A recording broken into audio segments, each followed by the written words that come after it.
like every life matters. If someone was on the news today that got attacked by a shark and lost their life, like the world would mourn for them because it's tragic, deeply tragic.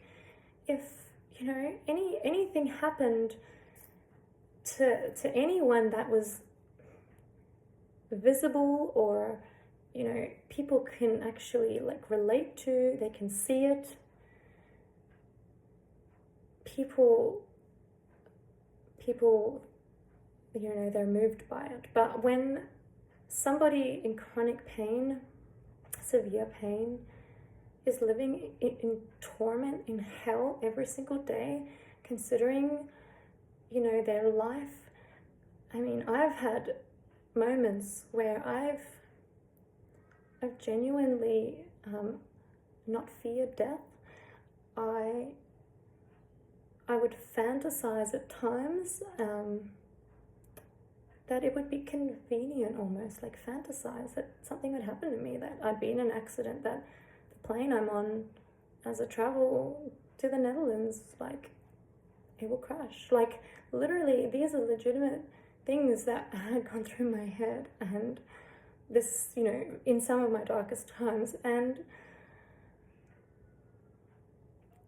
you start like, unless you've been in a position where you have had total utter despair, because I never understood it until I went there, but it is so much, like I can finally understand how people become suicidal. I never used to understand how someone could take their life. But it's a process where like you get closer to achieving that, to getting closer to actually becoming suicidal through a process. And one of the things in that process is that the pain of the people that you're going to hurt by leaving this world is so great. Like, you think about your children, for example. But you literally cannot bear the pain that you're in. So what you do is you start to like legitimately like detach emotionally. You actually start to literally like detach from your emotions. You just like you compartmentalize like everything, and you just can't even think about it, and you learn not to even entertain the thoughts about how other people will be affected if you take your life. And that's where I have been. And if that isn't a testament to the challenges that I've faced, for everyone watching this video, I don't know what is. People shouldn't have to prove themselves to the extent that they are just begging, forgetting about all dignity, forgetting about, like what people think, and just begging for help, going to different specialists, being resourceful, spending every flippin' minute of their day trying to figure out how they can get help and get the treatment that they have been fighting for from day one, the support they've been fighting for from day one, the dedication and care that they've been fighting for from day one, that every other person with visible symptoms of pain or disability, like, you've got a broken leg, or, things that are visible, the things that other people don't have to fight for. It shouldn't be any different for somebody in pain. And it is also not anyone's job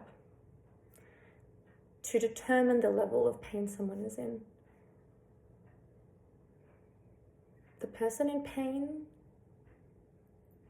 needs to be believed and trusted, and action needs to be taken based on that. And there really is no other way. that it can be done. They have to be believed, they need to be recognized, and people need to be educated as well. And this health system, it needs like major changes. It's a mess when it comes to helping people with chronic pain, and I don't say this lightly, it's completely negligent. And my experience is a testament to that. But I have chosen the path of fighting. I have chosen to come out of my despair